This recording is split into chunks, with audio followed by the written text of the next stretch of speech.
Good morning, you filthy animals. This is Sakura, creator of the Empire mod, and today I'm going to be going over the newest updates. I'll be going over the mod as a whole up to the newest version, which is .337.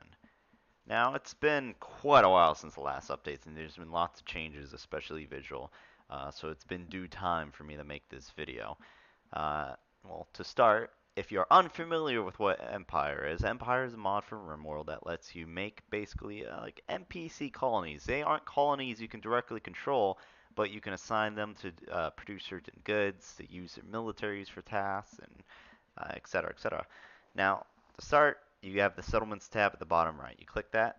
Now, you already see I have some things here. I made an example colony, but usually if you wanted to start, you go to colonies. It'll say create new faction. You click that and it would pop up with this. Here, you can type in whatever you want for your faction name, the faction title, which shows up right on the name, and your faction icon, which you have a whole bunch of different patterns to select from. Then you click confirm changes. And now, these icons here, you can click on each of them. It tells you what it is. This is happiness. Happiness is basically how happy your colony is. Right now, well, let's continue real quick. Prosperity, or no, that loyalty. My bad.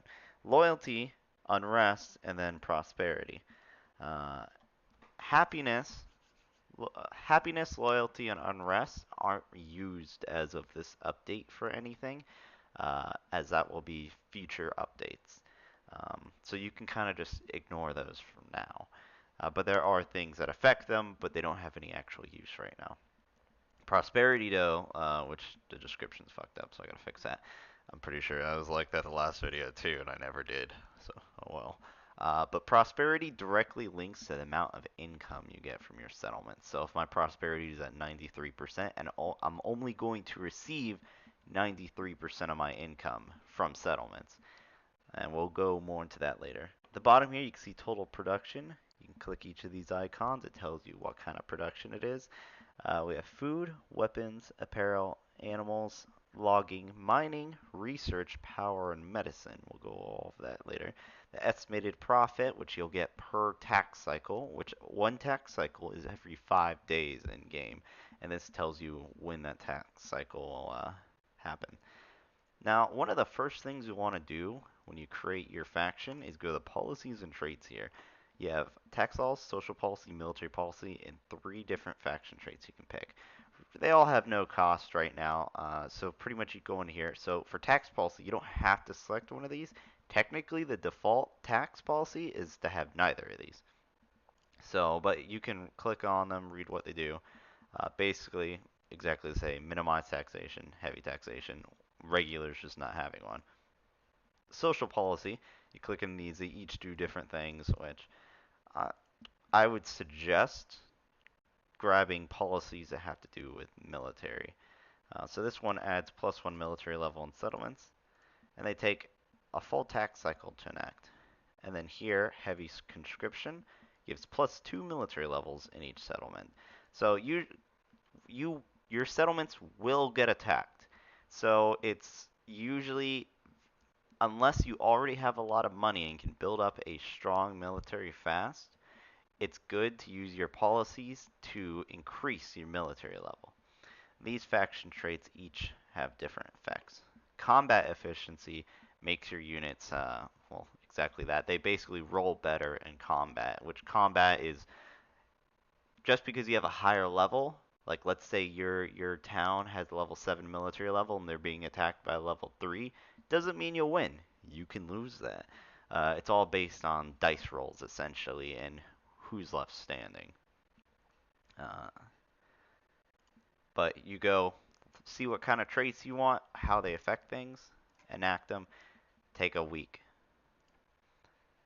And then military. So the military system, this is quite complicated. Well, I guess not too complicated. But designate squads is just category, which you'll see each settlement, which you can click on its name. I'll bring up the settlement tab. No assigned squad, available true. The max cost of the squad. Set squad, view the squad, deploy it, reset pawns, and order fire support, which I'll go over that. But first, let's go and look at this unit. So here's a unit I've already made. Uh, basically just a submachine gunner, and he has a pet wolf that goes with him. And so we already have a squad. Fire Team 1 has 4 of these guys set in. You can see the total cost. You click Set Point Ref, and you can set it to see the max cost of a specific settlement. So in this case, we have another almost 12,000 points. And you know what? Why don't we make some melee guys? So we'll go back over here, and we're going to create new unit. And I'll just name melee. Uh, Set default, resets it all, delete it.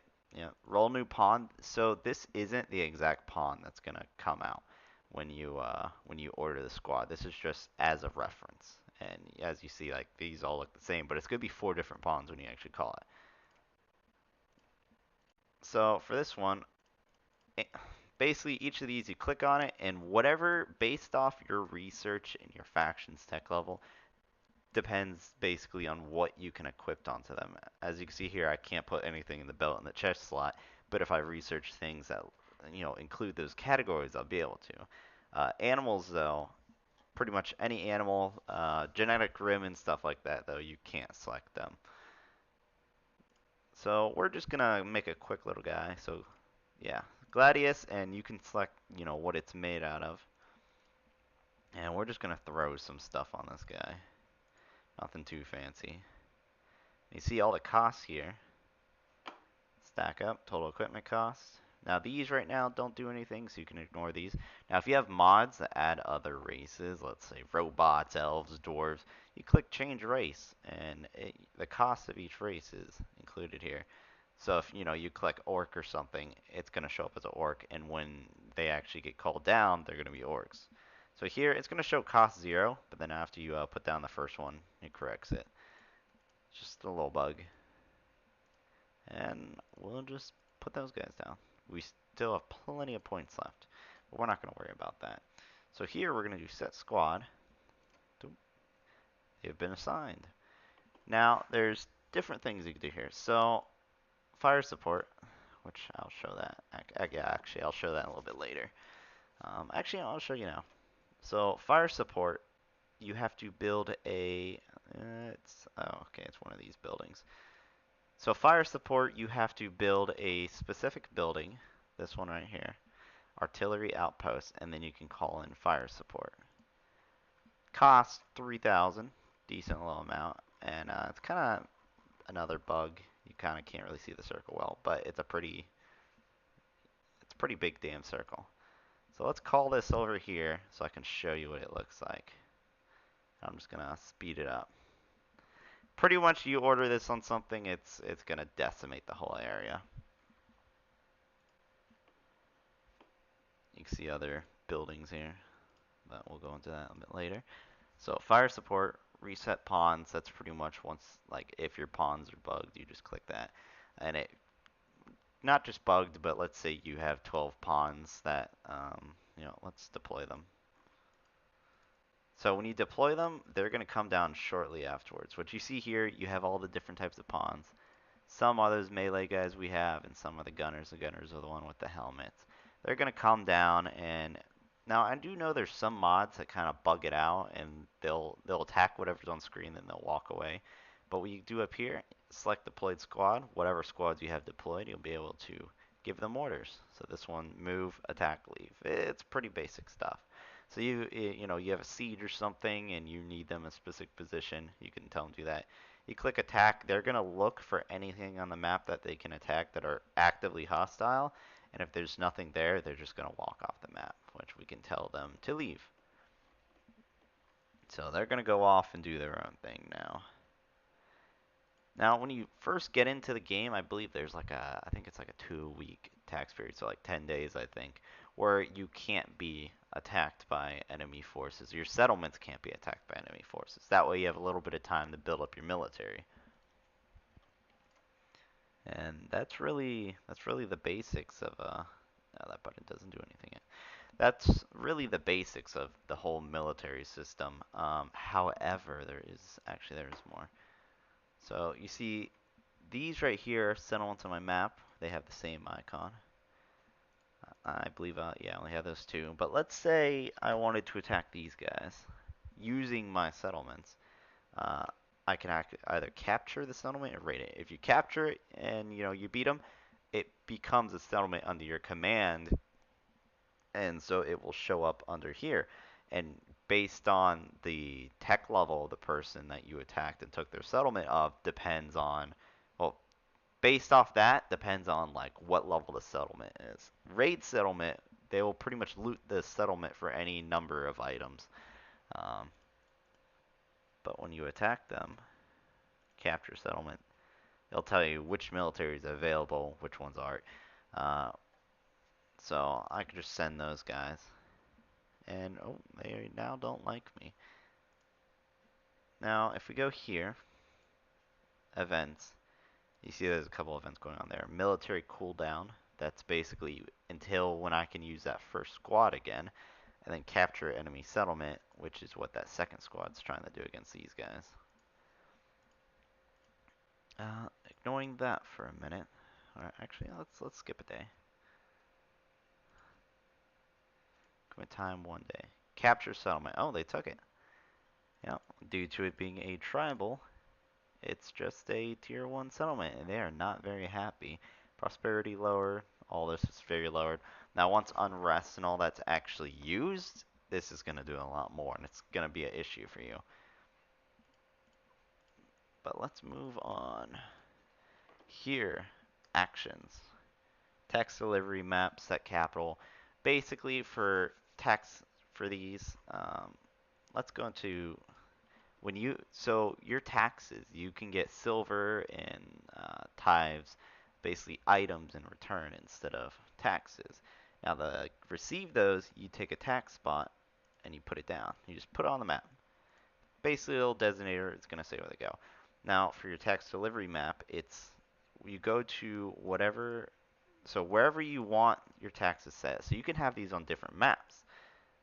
However, you need to set map and then select which map it is. That way, you have multiple spots. You choose which one the taxes go to. That way you can move it around if you want. Set capital sets whatever the current map you're on is as the capital. I would just suggest putting as whatever one your taxes are being sent to. And then activate research. So if you have your colony generating research, let's say we'll just pull out a number out of our ass, 10,000 research every tax cycle. Well, daily they use that research. Like every in-game day they'll use that research. However, let's say you want to research like 6 different researches all on the same day. You just click activate research, and there's a research pool basically that holds all that stored research, and it just uses it on whatever you're currently researching.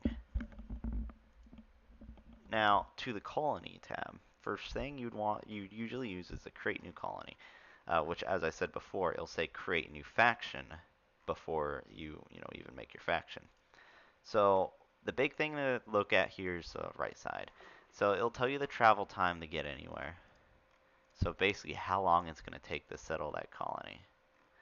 And the cost to settle it, which the cost goes up with the amount of colonies you have. And if you look at these base production stats, so each biome has different stats that affects the production of the colony.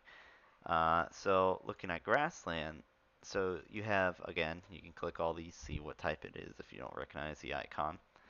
And you'll see so base and modifier. The difference between those two is base is like, it's basically the amount of something present. So if it has a more than one base, then that's your base. So I get 1. Modifier is the modifier times the base is going to be your final. So you basically take those two values and you times them, and one worker makes that times whatever you have your tax set to, which is default 100. So this will make 137 worth of silver from one worker. So generally, you want to click around and find ones which it's based off a biome, and if there's, how mountainous, if hilly, etc. It's based off those, and that is how you're going to get all these stats. Now, some people say go to the extreme desert and find a mountain. Uh, let's see. Yep, see 1.25, 1.25, 1.56. use that as your money-making settlement. So let's settle there. It's going to arrive in 3.5 days. And you'll see in the event, settle colony, 3.5 days. Now, we'll ignore that, and we will we'll open up our first colony here. You have the name of it, the level of the colony, the title, just some information about it, and a description about this specific colony based on the biome and all that. And then here you can customize the name of it. Now, one of the most important things to look at are these upgrades. Uh, Actually, let's go here. So this is the military level of the colony. Military level 10, which you can see here. Colony level 6. Unrest, loyalty. Again, all of this is not currently used yet. However, prosperity is what you want to pay attention to. It ticks up per day. So pretty much, like, you want to defend your settlements. So enemies can attack your settlements, and I don't have one attacking here now, but let's say this settlement was under attack. I would have an option to send the military to go and defend it. Now, you can't send your own pawns to go and defend it. You need to use one of your military squads.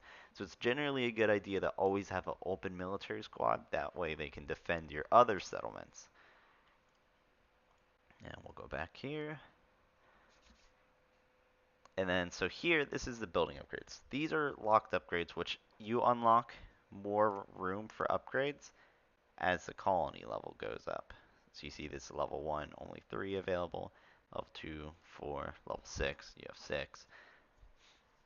And these are all buildings already built. You can click on them, see what the building does. And click on this empty one. I see all these different buildings. I can choose one I like, build. And it's going to take 2 days to build. Now, we'll go prisoner site. Delete settlement. Let's say I want to get rid of this one I just took. Are you sure? Yep, it's gone. Upgrade town. So this is how you level up your settlements. It tells you what it does, which it will increase some of these over here, which I'll go over that in a second. And shows you the cost, which we don't have enough to upgrade this, so we're not going to. Go to the location. That just pulls it up on the map, shows you where it is. And then prisoners. So nothing's going to pop up unless you have a prisoner, which we have one right here that we're going to send. So they need to be closed off in a secure space. Basically, they need to be in a room.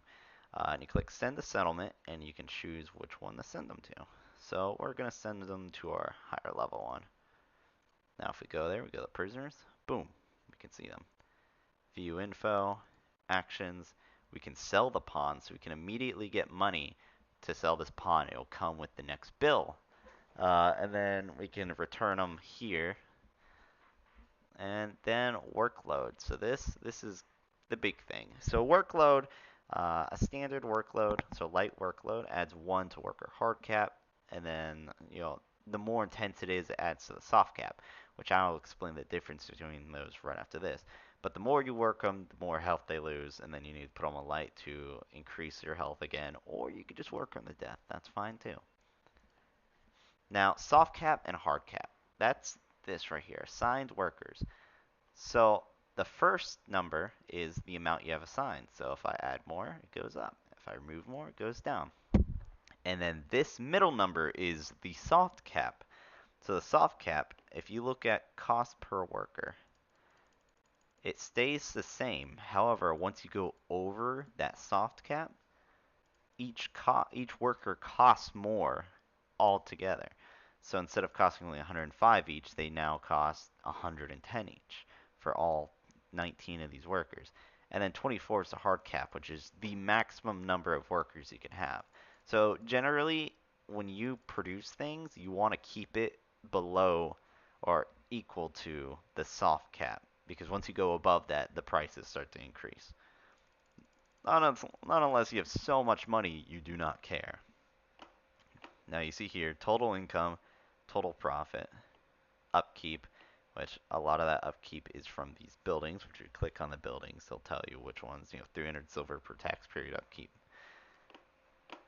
And then tax base, so that's going to be based off of a couple different things, including your policies and traits and all that. Like if I change the tax law, I can increase the tax base. Also based off prosperity.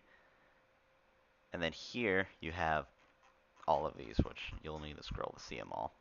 Food, weapons, apparel, animals, logging, mining, research, power, and medical. Now you see here I already put a couple workers on power. And the big thing notice is so first, is it a tithe? You click on that. So let's let's do one that isn't such. Let's do guns. So you see here the base, the modifier, the final, estimated profit. And then that profit versus the upkeep is going to be the total profit up here. And then tithe percent, which tithe percent. So let's say I put 2 workers on that. Now, that profit I get in silver. However, if I set it as a tithe, I don't get silver anymore. I get items, which if you click here, you can see everything you can produce, and you can specifically choose to produce. Let's say I only want to produce assault rifles. I click it, and I only allow assault rifles. Now they cost 480, but I only produce 180 worth of silver of these assault rifles per tax period. So what it would do is the next tax period. So once this tax period goes up, you don't get an assault rifle because they couldn't produce it. What happens is it adds it basically the minimum value to make that assault rifle. It adds this into the tithe. So it'll take me 3 tax periods total in order to make that assault rifle. But once you do, so every 3 tax periods, I'll get an assault rifle off of this. So I don't necessarily need to be able to make the item all at once. And then let's say I want food or something. I go here, I can select whatever kind of food I want. Pretty simple. Same here with the animals. You can select what animals you want, which there's enable and disable all at the top. Makes it easier, especially if you have a lot of mods. You just select which ones you want. And then here, wood. If you have mods, there's obviously going to be more than one wood. Mining, all these different categories. Now research and power. Those are both little special ones. So I'll put some points into that. And we'll just select auto doors, something we're researching. And then there's also medical, which you can get implants or medicine. All the tithing essentially works the same, but it's different categories for different items. Different buildings, they can increase, they can give you more production, give you more workers available, all sorts of different benefits to all these productions. Now, let's move on. So, the bills menu, this is where you're going to collect the bills. What you can see here, you can see which settlement comes from, when you need to act on it, the amount. So this is how much you have to pay. So that's all for upkeep, and this is how much you're going to get. So negative, you're paying. Positive, you're getting paid. Has tithes, so if there's items with it, that's where you're going to get it from. Then I'm going to resolve those bills. You see it took money. However, one of the times I had has power in it. So now this little machine here, the faction power generator, you can see how much is popping out. Directly correlates to how much I'm making, which I added some workers with that. So let me skip 5 days. Now you see the tithe, it's a lot more. Which one thing you can do, instead of having to manually resolve all this, you can just set on auto resolve, and it'll take the bills that you're able to pay, and it'll subtract so it'll take the bills where you're getting positive income, subtract it from the ones where you're getting negative income. It basically sorts everything out for you and takes out a lot of micromanaging. But you see, I don't have enough to finish paying off this bill. So I'm just going to add in a little bit more here. Resolve bill. Boom. Now we need to make a little bit of money here. We're not going to make anything. So you cannot make money from research and power. And then off that last one, we should have some research in the research pool. Activate research. Research expended. 400 points of research has been expended. So you can see that here. But it'll go through that daily. And then, so I can adjust how much I'm getting from power. I can put more workers in it, and then when the next tax cycle comes is when the power goes up. So you see, it's 384 now, which was matching it from the last tax cycle. So if next tax cycle comes up, it's going to match it to how many workers I have in it when that bill's generated. So bills are pretty simple. Generally, you always want to be producing more than you're expending. That way you're getting money. You don't have to worry about, selling items somewhere else. Events. So this is basically just the backbone of the event system. Some of these don't really like. This will tell you like what this is affecting, but it doesn't generally give a lot of information here. Settlement's about to be attacked. The estimated attacking force's power is 4. So if we go to the world map, let's see, it is. Oh, I think we may have passed it. Did we?